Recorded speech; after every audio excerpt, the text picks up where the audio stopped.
jack it up until you get to decents, and you're done. In practice, you're right. It's going to be modulated, and it's... And you're down in the mud on A to D linearity, so potentially every physical device is different because you're down someplace where right. the 2 R steps equivalent. Right. So there's just...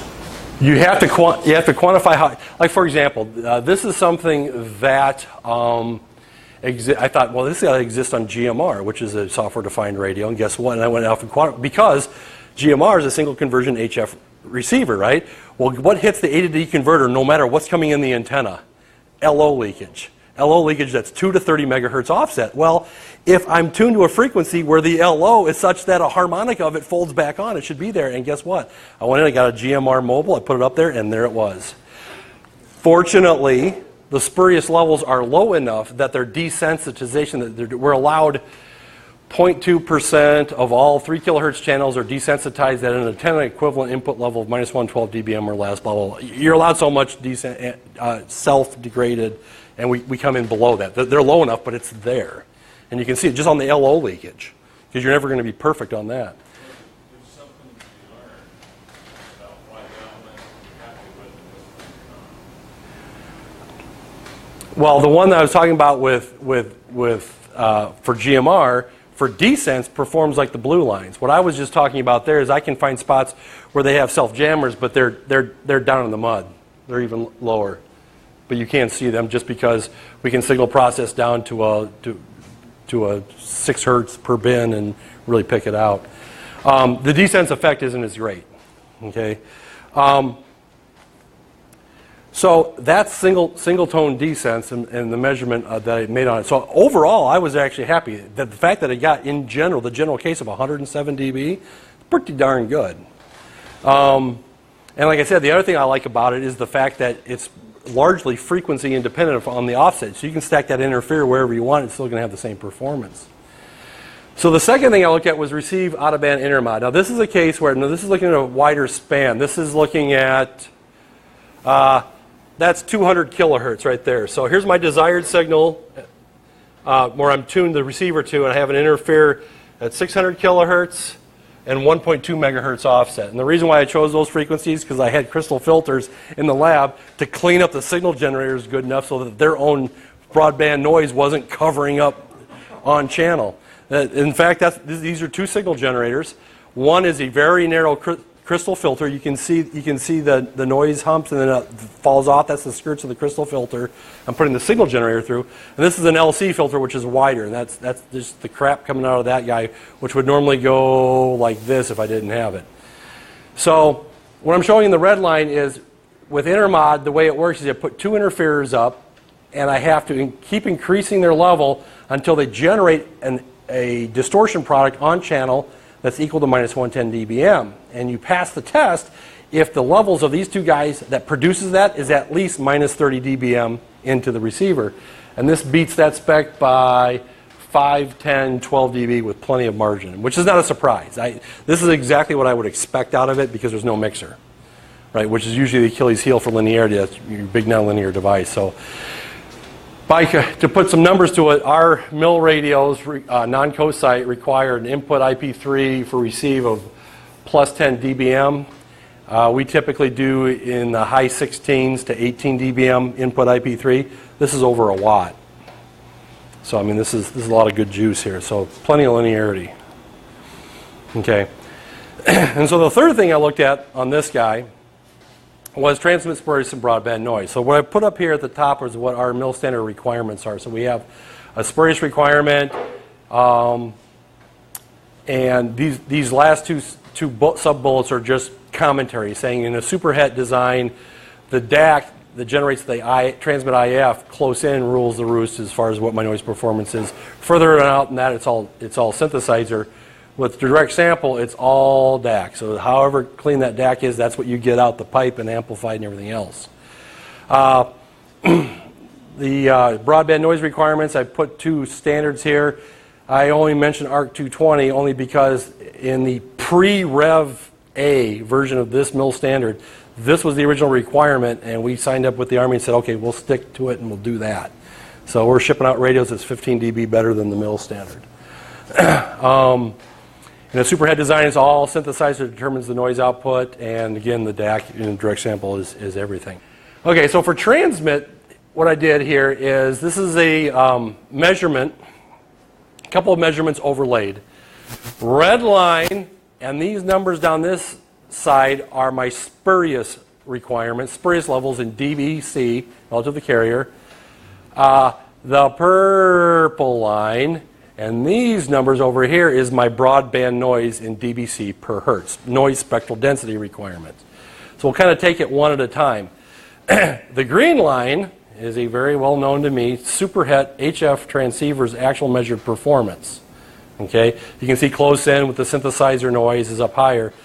But this is what we currently do. The blue line is the 6700. Now there's a lot, you say, wow, look at all those spurs. Well, again, if you go per the mill standard, those are spurious responses, and there's my limit right up there, so that would pass the spec. Me, the way I look at it, and from a customer viewpoint, if you stack enough spurs close enough in together, it's noise. So this was a little surprising to Flex because they had numbers that I don't know if it was the ARRL that used it. They actually use the same, it's the Rodian Schwartz FSUP signal source test set, nice cheap little instrument you can pick up for $125,000. And they said, we didn't see any of that. And I said, well, let me see your display, and there's an option where you can actually turn the spurs off. Turn them off on the display. They're still there, but so if your eyes can peel away all of the pine trees, I mean, not surprisingly, the noise is wonderful. It comes up a little bit high here. Whoa. What was that? That was me. That was my bohemian fingers. I mean, even close in, I mean, just it's a barn burner, which makes sense because if here my noise is still going to be phase noise and phase jitter just like I have with an LO, but since it's fixed tune, I have a crystal oscillator at a single frequency, so it's going to be really clean. And so like I said, pretty good. Although it beats the spec. There's only one spot where it comes out just a little bit, and this was at 90 watts out. So what receiver is the green line? The transmitter, that's an ARC220 transmitter. So what causes the spurs? DAC. Just no, just DAC low-level spurs. If you look on any DAC, there'll be low-level spurs that come. I mean, Charlie, this is 100 dB down, right? This guy has the capability of measuring down minus 140, minus 150 dB from the carrier. From the carrier. Yeah, so 90 watts is 0 dB. This is 130 dB down. That's 140 dB down. That's 120. So these are 100 dB down spurs. So that's fine. You're never going to hear it, And like I said, and especially well, when you start talking, I guess you're going to hear the voice. This is in frequency offset from the carrier. 1 kilohertz log scale. 1 kilohertz offset. 10K, 100K, 1 megahertz offset. So my voice band would be all right in here. So if I were to summarize it, I would say in general, based on a sample of 1 at room temperature, and again, by the way, too, what our radios have to do, they have to shake and bake, and they have to have all the G's and the vibration and the hot and the colds and hard, environments, and peeling that away just from a 25 degrees C, no vibration lab environment. It's pretty darn close to our requirements in a lot of cases, especially with Intermod. It makes it with in spades. If I were to summarize in general, and I think we're going to get there someday, I think this is why, the reason why I started looking at this is I think this is where Rockwell Collins needs to go. Because you can save a lot of money, and you can do a lot of things. You can do a lot of frequency agile things you couldn't do before. Because I can tune a digital processor a heck of a lot faster than I can tune a VCO. And I can hop around. Because, I mean, if I'm sampling 30 megahertz, I set my direct down converter, and then I'm just on the fly picking out different channels. I can do 2 channels at once if I have enough horsepower. So this is where I would like it to get us to go, but some work needs to be done on spurious, both the receive and transmit side. Keep in mind that all these requirements, these pass-fail limits, are what the military calls non-co-sighted. This is a generic radio. A lot of these requirements come from split-site type requirements, where I have a receiver set up here, 20 miles away I have a transmit site. So a lot of these desense requirements and spurious emissions have to do with, again, I'm not co-sighted with another RT co-located, but I've got something that's pretty darn close. So what the military calls co-site is basically take these requirements and turn them up by another 36 dB. But in those cases, we do pre-post selectors. That's pretty standard. And shipboard, don't even get me started there because that is just an intermod and spurious nightmare. So with all that said, it's close to our requirements. Not quite there yet, but I'll still use one in field day. So the guy's saying that the guy operating with an antenna 60 feet away, you're still getting 107 dB of isolation. Correct. From him Yeah. before your noise source. Right. Or your distortion. Yeah, exactly. Before you start clipping the A to D converter.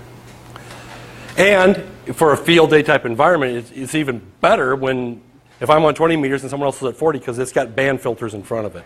But for what we did on field day, which I'll talk about here, I have a little bit to talk about here in a moment. On field day, how much time we got, Charlie? Oh, it's 6:05. Give it 15 minutes. Okay. Anybody can leave when they want to. True. For field day, even when you're in the same band, I mean, you got 107 dB of dynamic range. I mean, that's stomping. Okay. So that's it for this Flex 6700 before I looked at on it. I'm going to talk a little bit on field day. Unfortunately, I was running around quite a bit, so I didn't get time to take lots of pictures, which I wish I had, but oh well. So this was, like last year, it was a multi-club operation. RCARC, Collins, and the farm all got together. Same place, Clark Park in Hiawatha, for those that weren't there, and we did field day. Bigger, better, louder than last year. We were 19 alpha, 19 simultaneous transmitters. This year we did 21. And this listing here is all of them. So you got 1, 2, 3, 15, 16, 17, 18, 19, 20, 21. There's a free VHF talk-in, a satellite station, and a GOTA. Those are all independent, individual radios that we had up and running with antennas hooked up to them. A lot of fun had. So field day started off with a plan. A really good plan. So this is an aerial view. The big circle around here is that on field day, all your transmitters and antennas have to be within a 1,000-foot diameter circle. So that's Clark Park, drawn to scale, and here's all the individual antennas, and we plan on 3 localized tents, if you will, with multiple stations there, and the plan evolved. And so what we ended up with is 2 big wampum generators. The Lynn County Emergency Management Agency has this big tent. It's like a big bouncy castle on steroids with an air conditioner that you could hang beef in. And we had about 8 stations all inside that, which was really good for operating. So we had the EMA came out with a big tent that they put up with a 20 kilowatt diesel generator all in conjunction. And then the Snodgrasses over here, Tim and Charlie, went off and bought 1,000 feet of LMR 400 just for field day. There's 500 feet of it right there.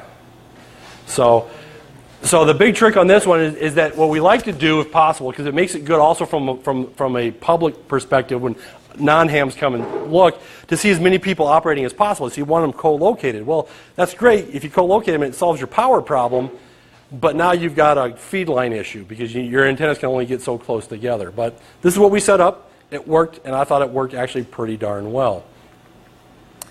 If I were to summarize on one page, and this is the end of it here, on what field day, my takeaways from it this year was flexibility is what made it work. I mean, plans changed and changed again and changed a third time, and 5 people had 6 different interpretations of what the plan was, and so, but it all comes together.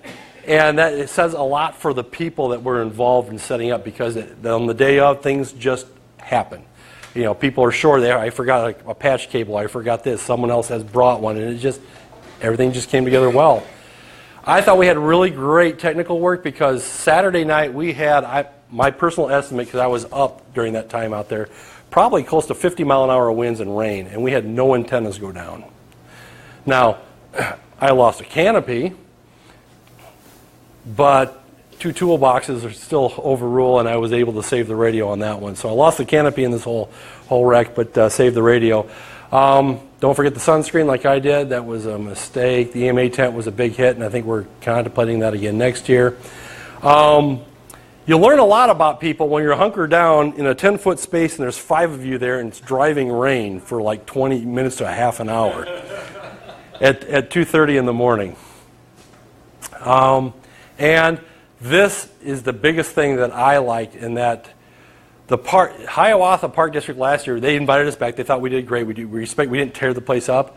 I hung around until everybody left. I did one last lap around the park, and other than 2 porta-johns sitting in the middle of the park, because the company hadn't picked them up yet, you could not tell we were there. There weren't scraps of paper, there weren't potato chip bags, there weren't nothing. I mean, so I thought it was a really good event overall, and that's. Oh, I didn't realize you had that up in there. So. Okay. All hail the field days are for life. No. And that's that. So. Okay, we're still missing a few stubs. If anybody has a stub from field day, we're still trying to find mine for 40-meter foam or 40-meter CW. Did you get your filters? I got the filters, but I'm missing one. The stubs. The stub that I have says K0DS on it. Yeah, mine would say KC0S can. That's the one with the 40 CW with rods. So if anybody knows, anybody that was out there, there's a lot of coax out there missing. Okay. So my comments on it, I was running 40 and 20 between him and I on digital, and the feeling I had heard was that everybody runs RIDI, standard old stinky RIDI, because you can make quicker contact. And I went down there and listened on 1407-0080, and there was one guy there. I worked him, and I listened for some time. There was, and on 40 where RIDI was supposed to be, and there wasn't anybody. So RIDI wasn't the thing. Most of the folks I could find were on PSK. And lots of people calling CQ, they didn't come back to me. Now, I don't know if I wasn't putting out enough power. I was using, on 40 we set up, on both of them we set up half square.